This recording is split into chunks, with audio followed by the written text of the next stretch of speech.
ಇದು prompt engineering ಕುರಿತಾದ ಒಂದು ಸಂಕ್ಷಿಪ್ತ ನೋಟ. ನೋಡಿ, ಕೃತಕ ಬುದ್ಧಿಮತ್ತೆ ಅಂದ್ರೆ ಎಐ ಈಗ ನಮ್ಮ ಜೀವನದ ಒಂದು ಭಾಗವೇ ಆಗ್ಬಿಟ್ಟಿದೆ.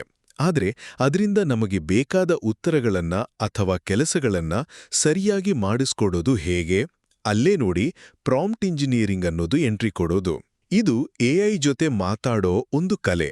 ಮೊದಲನೇದಾಗಿ, ಏನಿದು ಪ್ರಾಂಪ್ಟ್ ಇಂಜಿನಿಯರಿಂಗ್? ಸಿಂಪಲ್ ಆಗಿ ಹೇಳ್ಬೇಕಂದ್ರೆ ಇದು ಎಐಗೆ ಸರಿಯಾದ ಸ್ಪಷ್ಟವಾದ ಸೂಚನೆಗಳನ್ನ ಕೊಡೋದು. ಅಂದ್ರೆ ನೀವು ಬರೀ ಒಂದು ಕಥೆ ಬರಿ ಅಂತ ಹೇಳೋದಕ್ಕೂ ಮಕ್ಕಳಿಗಾಗಿ ಒಂದು ನೈತಿಕ ಪಾಠ ಇರೋ ಕಥೆ ಬರಿ ಅಂತ ಹೇಳೋದಕ್ಕೂ ವ್ಯತ್ಯಾಸ ಇದೆ ಅಲ್ವಾ?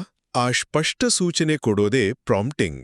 ಇದು ಕೇವಲ ಪ್ರಶ್ನೆ ಕೇಳೋದಲ್ಲ, ಬದಲಾಗಿ ಎಐಯಿಂದ ಬೆಸ್ಟ್ ರಿಸಲ್ಟ್ಸ್ ಹೇಗೆ ಪಡೆಯೋದು ಅಂತ ತಿಳ್ಕೊಳ್ಳೋದು. ಎರಡನೆಯದಾಗಿ, ಇದು ಯಾಕೆ ಇಷ್ಟು ಮುಖ್ಯ? ಯಾಕಂದ್ರೆ ಮೈಕ್ರೋಸಾಫ್ಟ್ ವರದಿಯ ಪ್ರಕಾರ ಎಐ ಫ್ಲೂಯೆನ್ಸಿ ಅಂದ್ರೆ ಎಐ ಜೊತೆ ಸುಲಭವಾಗಿ ಕೆಲಸ ಮಾಡುವ ಸ್ಕಿಲ್ ಇವತ್ತಿನ ಉದ್ಯೋಗ ಮಾರುಕಟ್ಟೆಯಲ್ಲಿ ತುಂಬಾನೇ ಡಿಮ್ಯಾಂಡ್ನಲ್ಲಿದೆ. ನೋಡಿ, ಸರಿಯಾದ ಪ್ರಾಂಪ್ಟಿಂಗ್ ಇದ್ರೆ ಎಐ ಹೆಚ್ಚು ಸೇಫ್ ಆಗತ್ತೆ ಮತ್ತು ನಿಖರವಾದ ಉತ್ತರ ಕೊಡುತ್ತೆ. ಇದರಿಂದ ಎಷ್ಟೋ ಜನರಿಗೆ ಎಐ ಬಳಸುವಾಗ ಆಗೋ ಕನ್ಫ್ಯೂಷನ್ ಕೂಡ ಕಡಿಮೆಯಾಗುತ್ತೆ.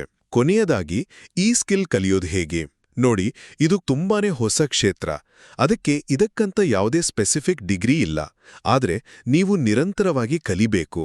ಹೊಸ ರಿಸರ್ಚ್ ಪೇಪರ್ಗಳನ್ನು ಓದೋದು, ಬೇರೆ ಬೇರೆ ಎಐ ಮಾಡೆಲ್ಗಳ ಜೊತೆ ಎಕ್ಸ್ಪೆರಿಮೆಂಟ್ ಮಾಡೋದು ಇದೇ ದಾರಿ. ಪ್ರಾಕ್ಟೀಸ್ ಮಾಡ್ತಾ ಮಾಡ್ತಾ ನೀವೇ ಎಕ್ಸ್ಪರ್ಟ್ ಆಗ್ತೀರಾ. ಒಟ್ಟಾರೆಯಾಗಿ ಹೇಳೋದಾದ್ರೆ, ಪ್ರಾಂಪ್ಟ್ ಇಂಜಿನಿಯರಿಂಗ್ ಅಂದ್ರೆ ಎಐ ಜೊತೆ ಪರಿಣಾಮಕಾರಿಯಾಗಿ ಮಾತಾಡೋ ಒಂದು ಕಲೆ, ಮತ್ತು ಇದು ಭವಿಷ್ಯದಲ್ಲಿ ಒಂದು ಪ್ರಮುಖ ಕೌಶಲ್ಯ ಆಗೋದ್ರಲ್ಲಿ ಡೌಟೇ ಇಲ್ಲ.